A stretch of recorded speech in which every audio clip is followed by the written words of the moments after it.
Hello everyone.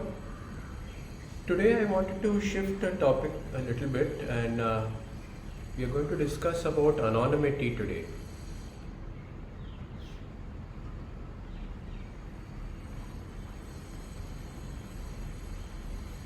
So the question is, how anonymous is Bitcoin? So Satoshi wanted Bitcoin to be something like cash, an electronic version of cash. So let's think about it in, if A is paying B, let's say some amount of cash, let's say rupees 100. So who knows about this transaction between A and B? So of course A and B themselves know about the transaction because A is paying B, but no one else knows that A is paying B. Okay, so that's good. So there is some amount of anonymity. No one, let's say besides A and B, knows about this transaction.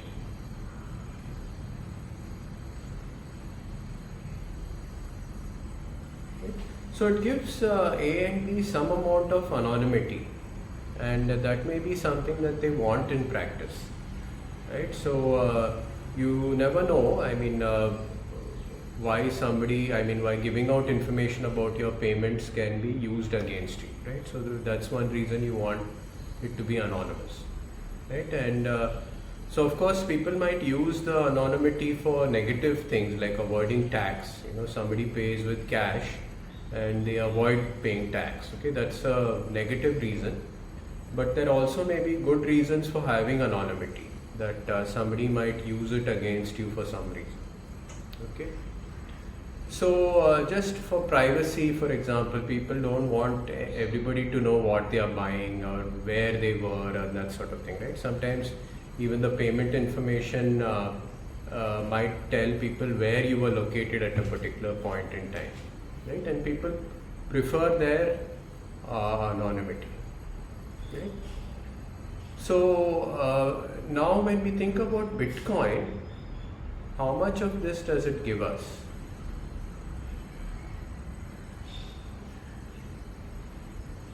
So let's say that this is the address of A.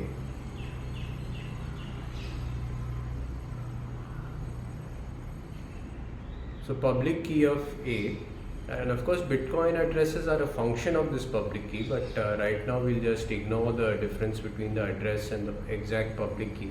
Let's say that they are one and the same. Yeah, and so public key A, let's say, pays some amount of Bitcoin, let's say 0.01 BTC, to public key of B. Okay. So this actually goes onto the blockchain. So there is some block, and this particular transaction, the transaction actually goes into the block, right? So this is the blockchain and it goes in there. So there's a difference between these two. So here A just passed on a 100 rupee note to B. Nobody knew about it. Here actually everybody in the world knows about this transaction, okay? Because the Bitcoin information is publicly known to everybody. So everybody knows that PA has paid PB. Okay? But so where is the anonymity coming in here? Well, it's hard for people to connect these addresses to the persons. So PA is just a number, PB is just a number. So you know that one number has paid another number, and you don't know who has paid whom in practice. So that is a layer of anonymity, right? And you might think that if A paid B, instead of paying it in cash, if he paid it over Bitcoin, it would be as anonymous. But clearly people know that there is a payment which has happened over here, right? Whereas here they may not have even known that. Nobody knew how much cash A had and nobody knows how much B had, right? So it was all done in private here in the cash scenario, whereas here the transaction is public, but you just don't know who is paying whom still. Okay?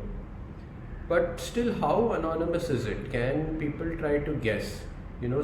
Somebody, like suppose somebody is buying drugs or something like that, right? Or using Bitcoin, doing something very illegal. The government may want to know who is paying whom, right? So that they can round them up. So the question is, how anonymous is Bitcoin in practice? Okay, and that's something we are going to talk about today. So let's think about it. So what do we want?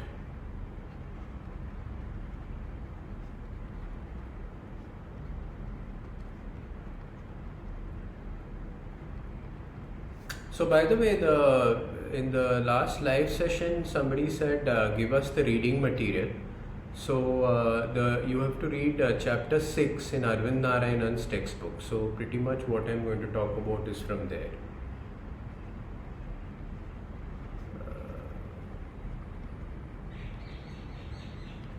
And you can find a link to it on Moodle. So Arvind Narayanan is a professor at Princeton, and as early as 2014 he came out with a paper on anonymity.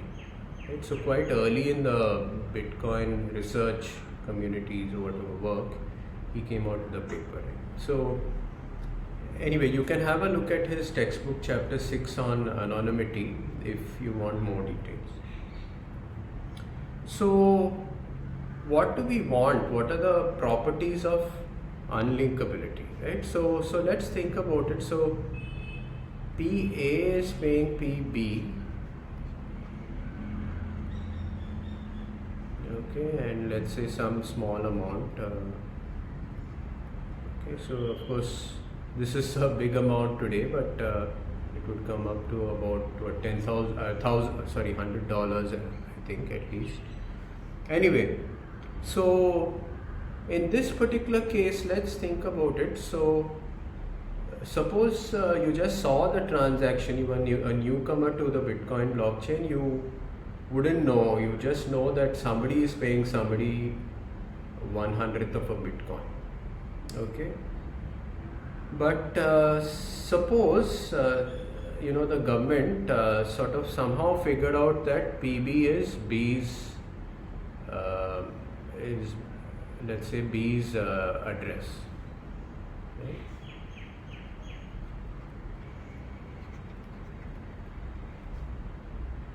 Okay, so or anybody else, let's say any detective, suppose a government or a detective figured out that this belongs to B.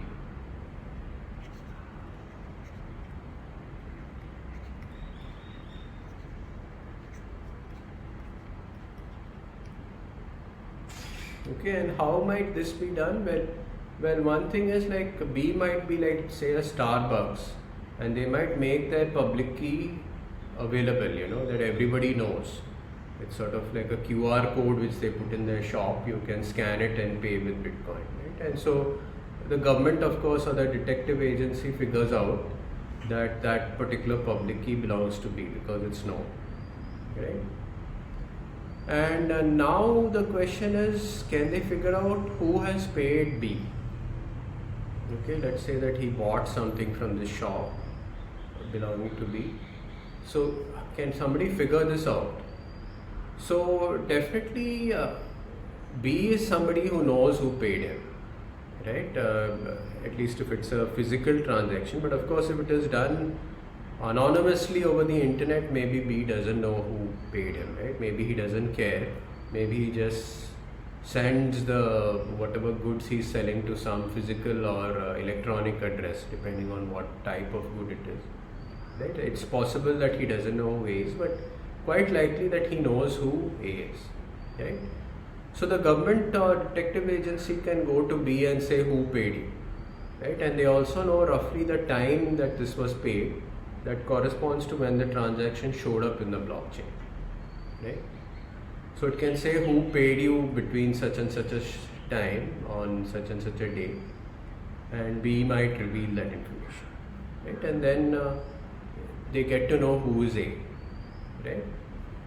and then they might go beyond that, right? So maybe somebody paid, once they figure out who A is, okay, then then maybe they can see who paid A, right? So maybe D paid A at some other time, okay, maybe either in the past before this transaction or even after that, and they know that this address belongs to A, so they can use the same method and try to figure out who D is, right, by asking A, okay? Or maybe if they know who entered A's shop or something like that at a particular time, they can guess, right? So this is sort of giving out information, right? And you can sort of trace back who owns which public address or which particular key in this fashion, right? So what else can we do? We'll look at that in a moment, but what do we want? So we want unlinkability.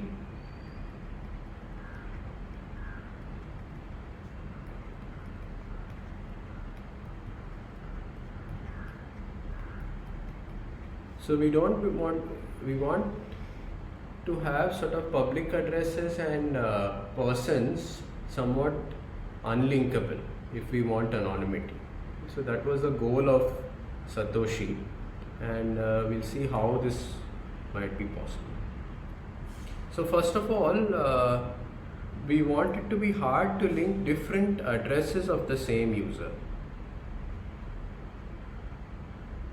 So this is what we want for anonymity. So it should be hard to link different addresses, that means public keys, of the same user.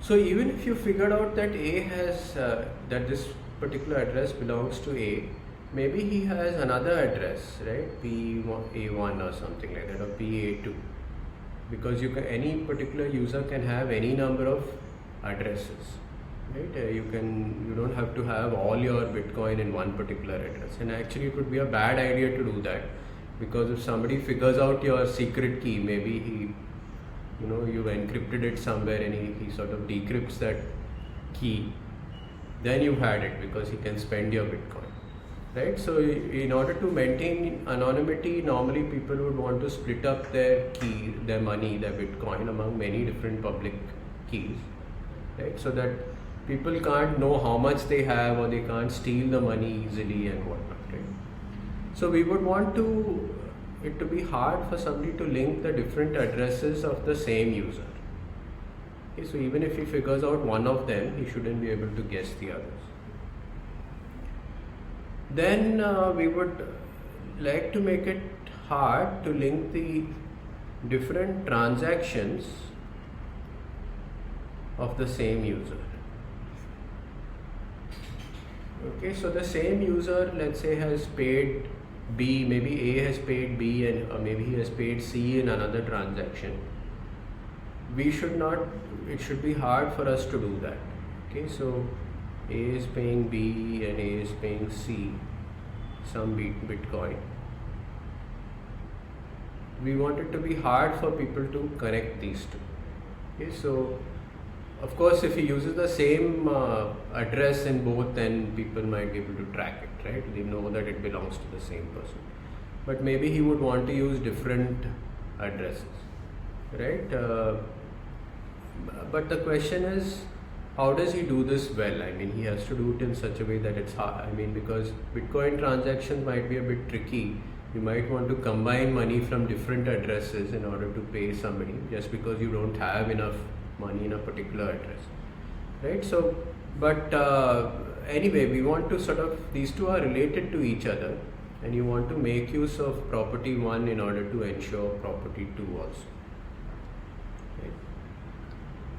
Third, and a very interesting property which you want, is it's hard to link the sender to the recipient.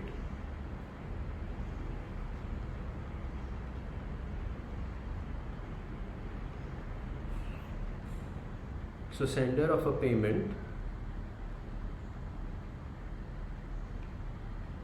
to the recipient.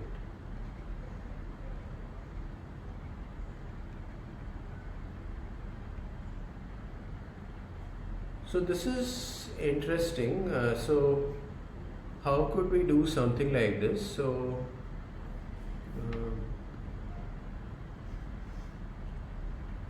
how do we delink sender from the recipient?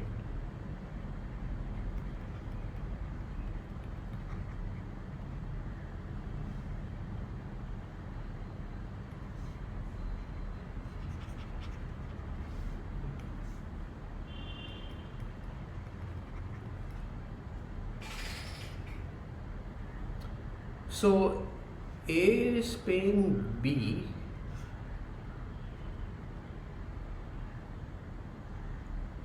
and somebody looking at this, we want to make it difficult for him to figure out that A is paying B.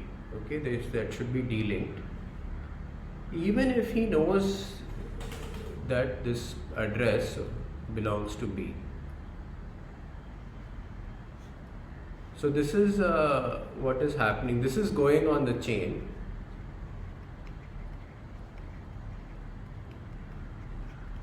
Okay, so this information is going on the chain. Some amount of Bitcoin is being paid from A to B.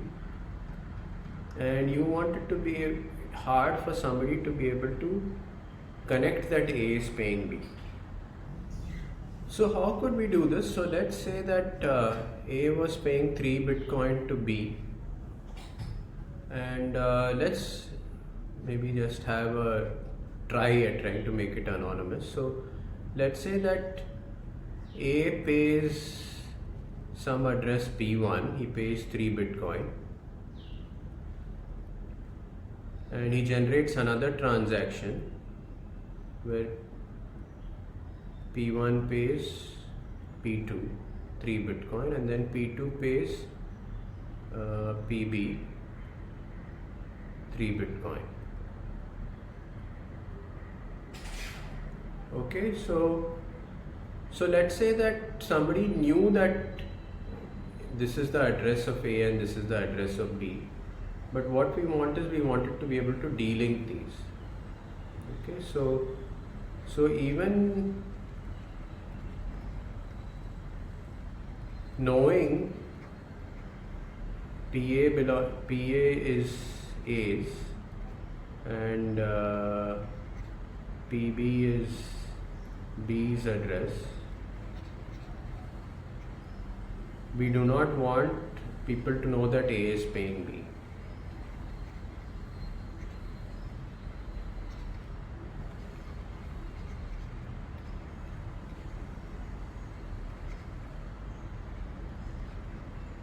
So this is really what we want in the third property which I mentioned. Okay, so we are trying to do that now. So A says that I will not generate a transaction directly like this, so he does not generate this. Instead he generates different transactions.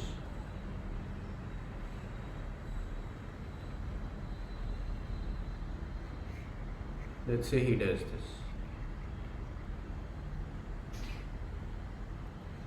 Now, can somebody guess that A has paid B? Let's think about it. So suppose he generated these transactions all at once and sort of dumped them on the blockchain. They might go into blocks one after the other, right? Or maybe they end up in the same block. Right, and so people might be able to connect it. They would see these 3 transactions together in the blockchain and they might guess, okay, this amount is the same. Of course, there might be a slight transaction fee which I have left out, right? But they see that the amount is the same here. So they might see, okay, that A is trying to fake it. We know that this is his address and we know this is B's address. So he just sort of generated these 2 sort of public keys randomly, sort of, these also belong to A, right? But he just created the new addresses just to throw people off the track. But people can guess that these were created at roughly the same time and the amount was the same. So actually equivalently, it is as if PA is paying PB. Okay, it's somebody might be able to guess. Okay, so this is not such a good solution, right? But we would like it to be hard for somebody to be able to not connect that A has paid B even though he's actually made the payment. Okay, so somehow this has to be done cleverly. This intermediate sort of payment sort of has to be done in such a way that it's hard to be able to link that A has in fact paid B. Okay.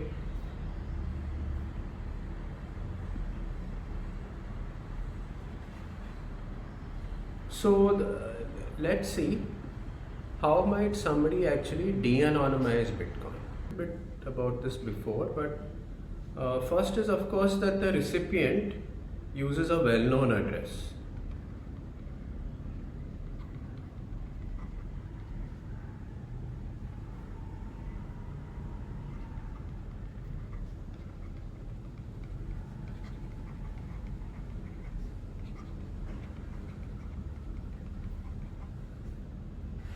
So let's say B is the one receiving money, but his public key is well known.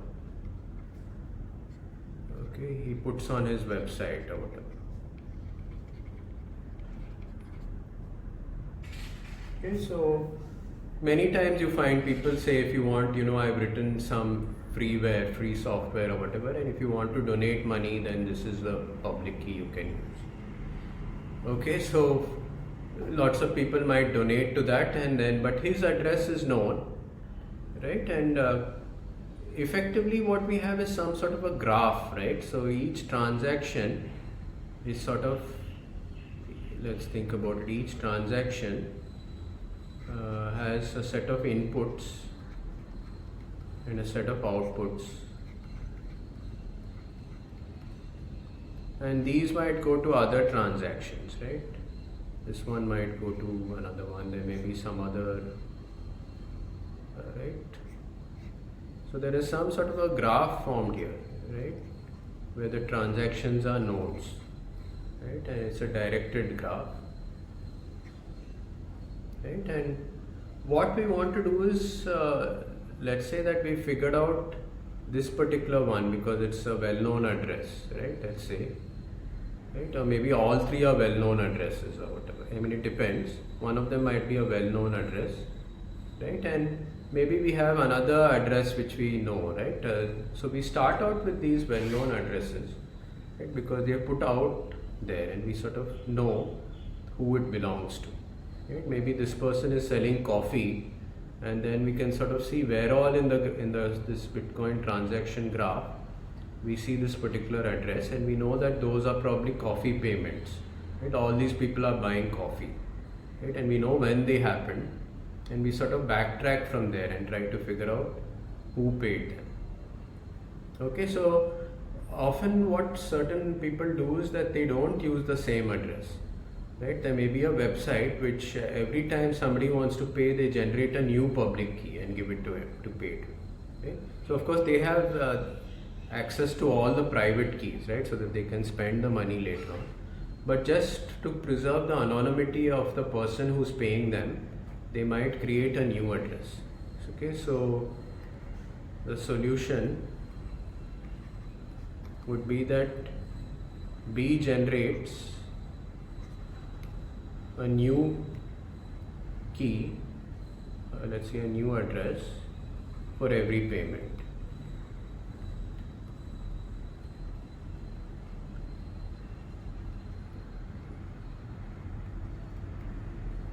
Okay, so there's PB1, PB2 and so on.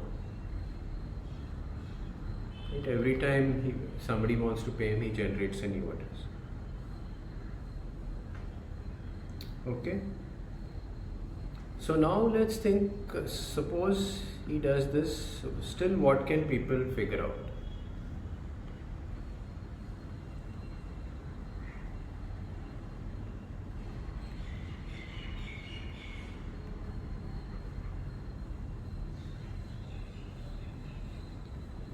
So let's say that B, let's say B received some money from A,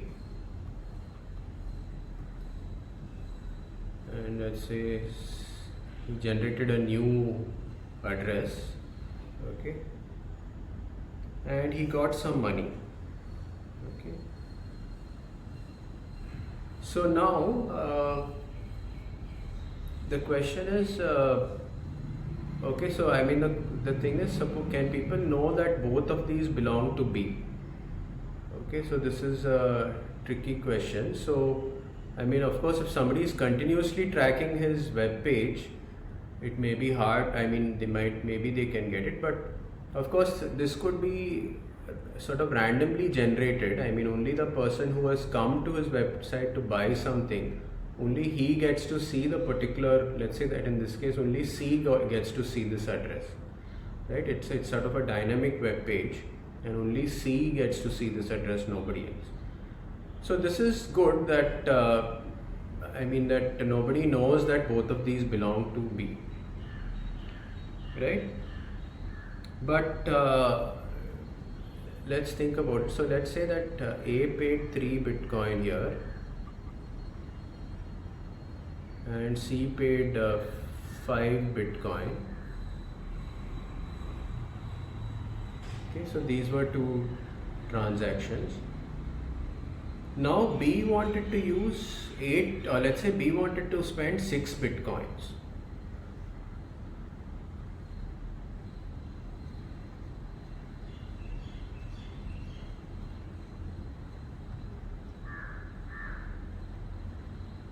So what does B do?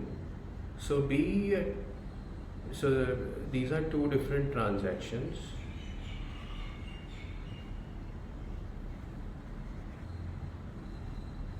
So he wants to pay D, let's say 6. So what he does is he takes from both of these as input,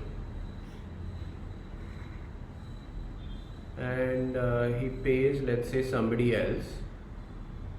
Let's say he pays D some amount, and of course he keeps some money for himself. Okay, so the remainder goes here, and of course I'm ignoring transaction fees, right? Okay, some amount of course goes as transaction. So let's say that he's paying 6 Bitcoin over here.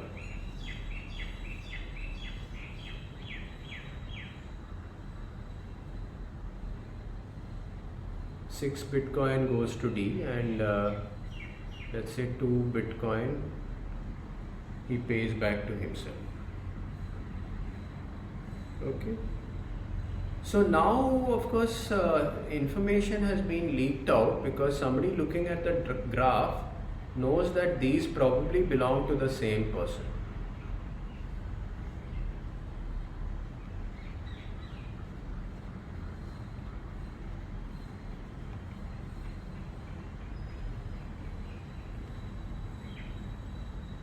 So multiple inputs to the same transaction probably belong to the same person. They don't have to, but in all likelihood, because somebody doesn't have enough money, neither of these actually had enough money to pay D.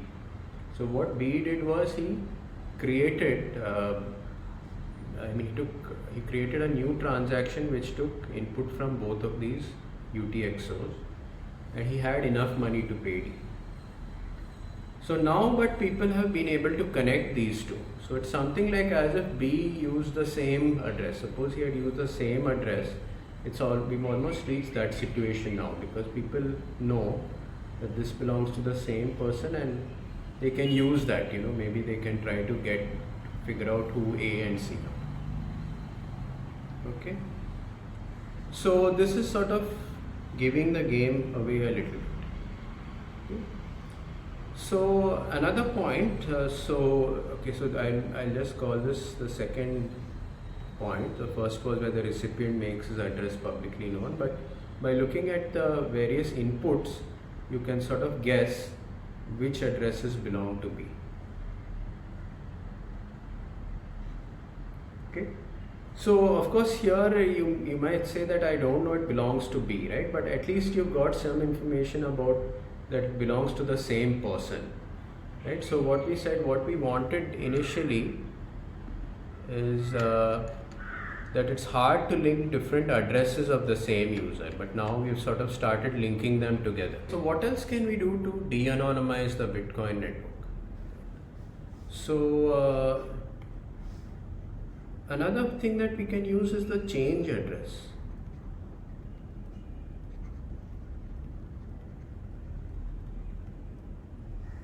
And actually we can look at this transaction which I have shown here. So people know that these two probably belong to the same person, and if we sort of guess that the payment is being made to a single person, that's quite likely, right? You pay each transaction, you only pay one person. So usually what you'll find is that the input is greater than how much you want to pay, right? A little bit more, and so the remaining is the change.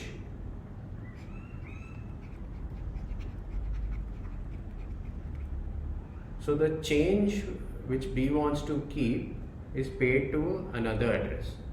And if you can guess which is the change address, then you can add it to the set. Okay, so we said that initially we said that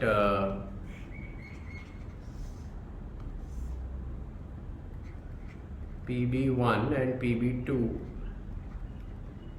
belongs to the same person. And we can also add the change address to this. Okay. The question is, which of these two is the change address?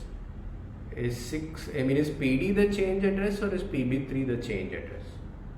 Right? And here I'm saying, we can think that usually, change is a small part, a small fraction of the payment, right? If you go to a shop and pay them in cash, right,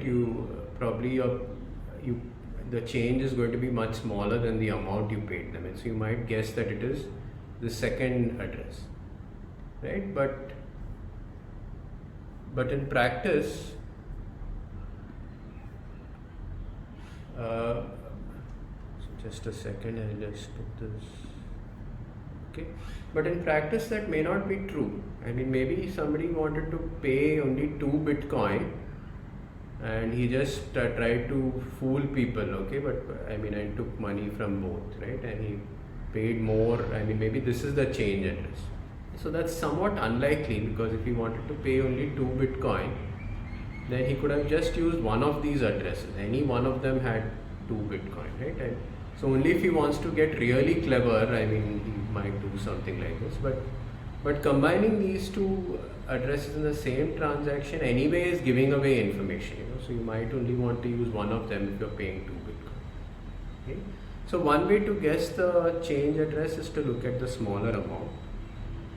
But it turned out that certain wallets, okay, so a Bitcoin wallet is some software which you're using to pay, right? You don't want to do the nitty gritty, you want to use some software available.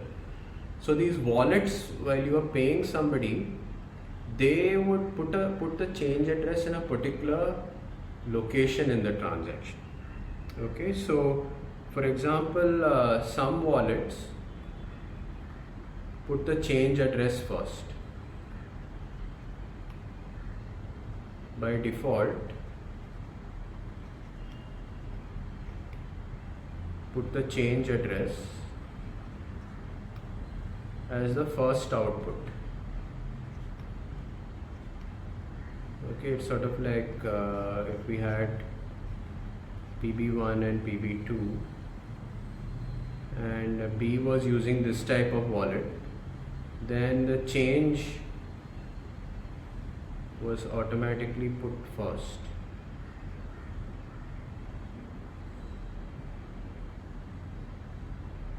Okay, so people could just guess. They would say that I automatically assume that this one is the change address, the first address, and this is the person who's receiving it, right? And so you would be able to put all three together. Okay, and so if later on you figure out that any one of these belongs to a real person called B, then you know that the others also belong to. Okay, so it's making the problem easier for the detective who wants to figure out who uses what addresses. So what is the solution for this? Well, in this particular case, you might want to change the wallet software, or the people generating the wallet software should create the change address or put it in a random location. Okay. So let's just say that solution. The wallet puts the change address randomly in the among the outlets.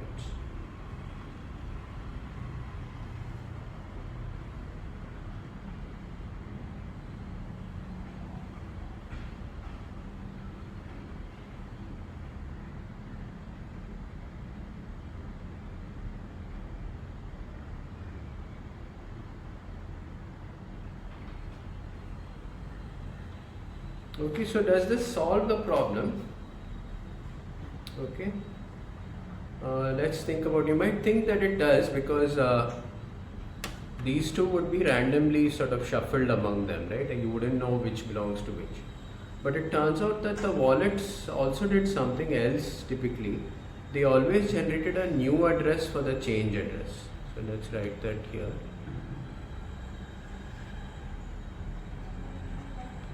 So there's a new address, okay, for change.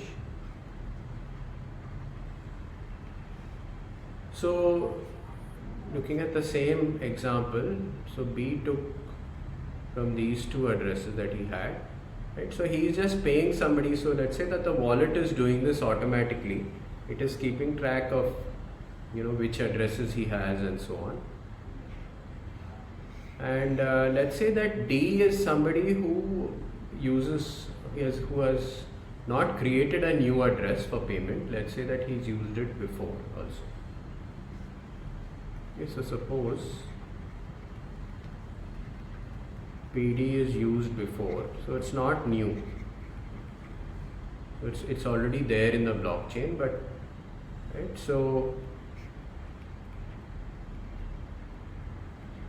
right, you paid 6 to him. So what the wallet has done is it's created a new address over here.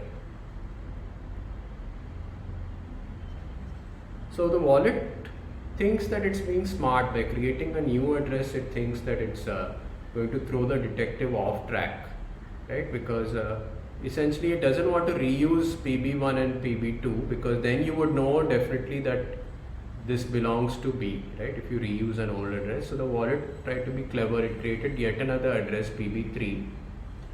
But this gave some information away, because somebody the detective looking at these transactions saw that this is old and this is a new address, right? And he knows that wallets tend to generate new addresses. So he guesses that this is the change address. So it's the only new output address. So it's probably a change address.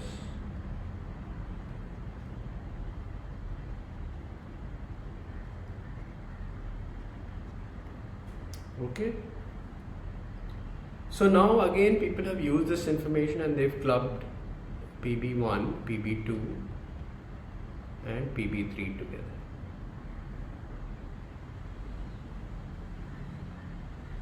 Okay, so there was a paper in 2013 which came out, and it's cited in Arvind Narayanan's textbook, but this was by Sarah Michael John and colleagues, right? And it's called, it was published in IMC, which is a very well-known conference, in Internet Measurement Conference, and it's titled A Fistful of Bitcoins.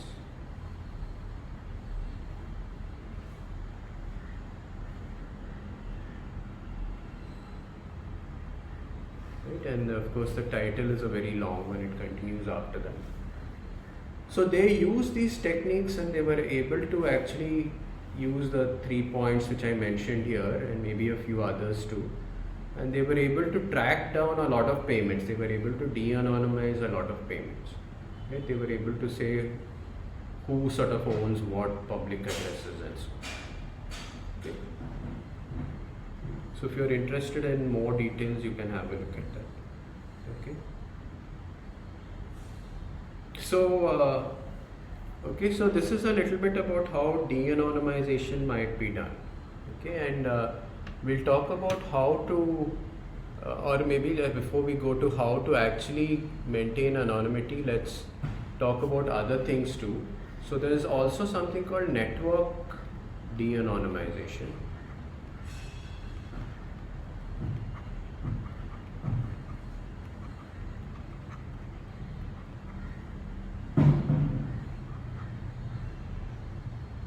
So what is network de-anonymization? So till now we've only looked at the transaction graph. Somebody has the Bitcoin database, all the transactions with him, the blocks, and he's just looking at them, right? And he's trying to figure out who paid whom and what. But in practice, of course, there is a peer-to-peer network, and let's say A, B, C, D, E. Right, so they form some sort of a network among them.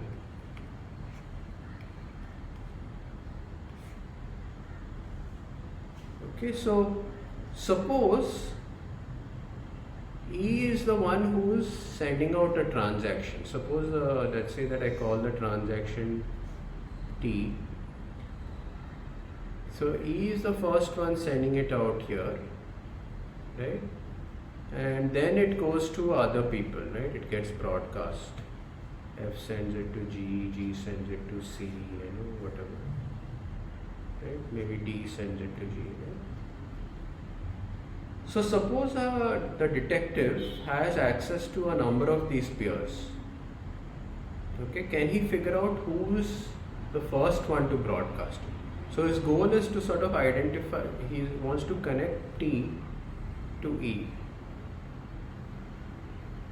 Right? And that might give him some information about who is paying whom in this transaction, if it showed up from, right? Of course, it doesn't have to be, give away the whole information, because let's say that I am paying, let's say somebody, I am not actually a Bitcoin peer, let's say, right? I may be using somebody else's service. I might be connected to E, right? And I send him my transaction and he broadcasts it for me.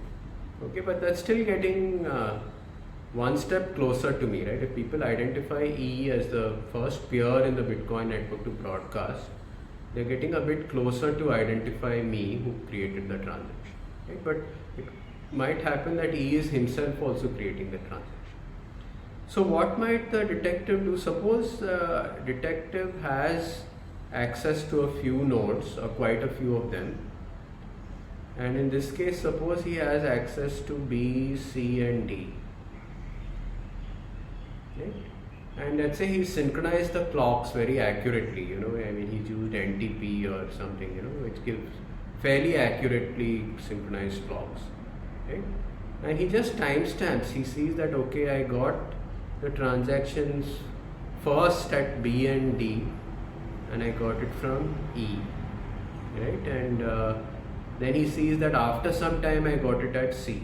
Okay, so I got it at T1 here, and T2 and T3, right? And T1 is nearly equal to T2, and this is greater than T3 and so on. He might be able to use this information in order to identify E, and that might help him to actually get to me, right?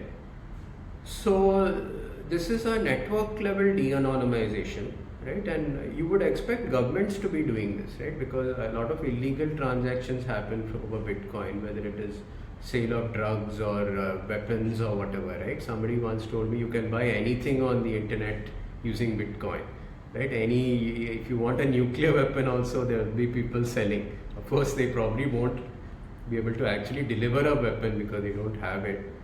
But any sort of weapon or whatever, people will be selling online using Bitcoin, right? So governments will be doing things like network de-anonymization. They will have their own peers in the Bitcoin network, right, to try to find this. So if you want to be robust to this, of course, how do we do that, right? And maybe you would want to have you would want to use something like a Tor network. So maybe I should say a few words about Tor over here.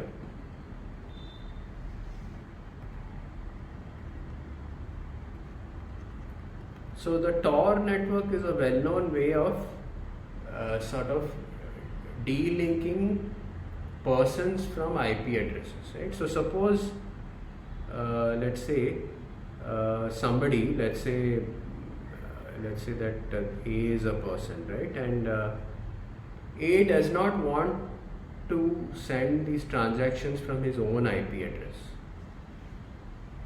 Okay, so I'm assuming, I mean, all of us know about IP addresses, right? All our machines have IP addresses. So A has an IP address. Okay, so this is sort of like an identifier in the internet, right? It's a address of a machine, okay, which is sending out information, right? And if people know that this address has generated the transaction, then they'll be able to track it to A, right? Because the government knows that this address, let's say from Airtel or something, was allocated to this person A, and he sent out this transaction, so probably he generated it, right? So if A wants to be anonymous, he wouldn't send this transaction directly to the Bitcoin network from this address. He would use something called the Tor network.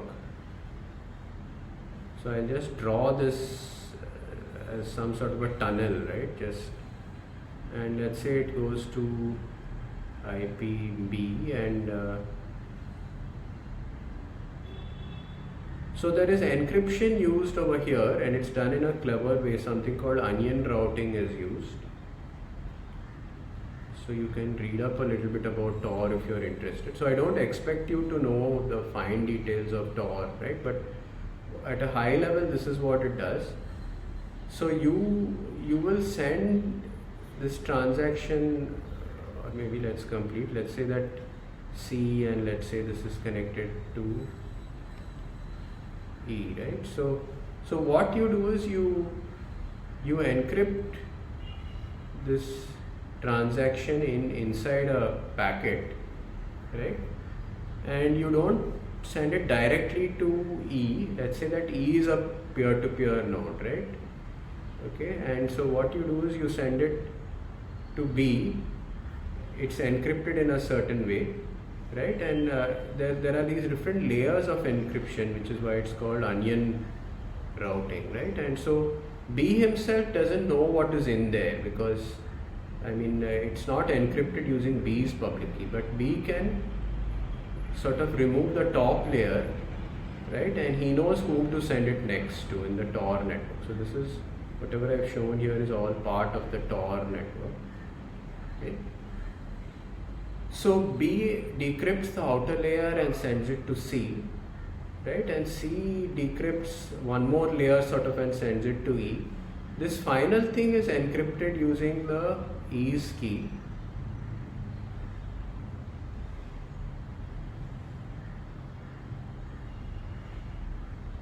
Let me just write that here, E's key.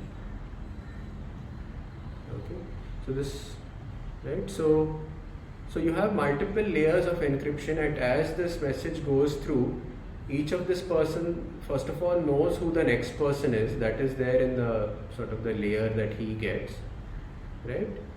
Okay, and so he sends it to the next person, but he doesn't know what is there in the message, because that is further encrypted, right? There are these layers over here, and finally it reaches E. So by the time it reaches E, only this is there, right? This encrypted message with E's key, right?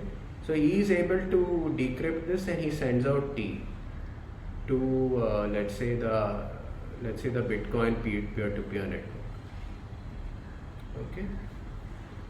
So this way, somebody who sees this doesn't know who generated this transaction, even though they know that E has sent it out into the peer-to-peer network. This Tor network is somewhat opaque, because I mean, you don't know, even if you track it to C, you don't know who sent it to C. You don't know if it is B who sent it to C or somebody else, right? So the Tor network sort of gives some anonymity to the person. So if somebody wants to send a message and doesn't want to be known, he doesn't want to send it directly from his own IP address. He wants to send it through Tor to somebody else who sends it for him. Okay, so it's like a tunneling mechanism where your message, even if somebody here doesn't even know what he's forwarding, right? Because it's encrypted.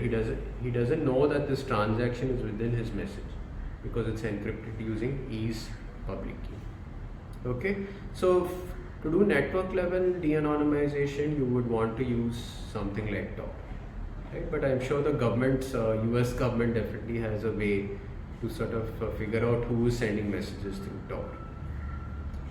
Okay, but one reason that Satoshi might not have spent his money is because he wants his anonymity. He doesn't want to be known to publicly. Maybe he's a shy person, or he doesn't want people to come after him, right? If people knows that he has a million bitcoins which is worth $10 billion, I'm sure there will be a lot of people who will be after him, right? Mafia or whoever, right?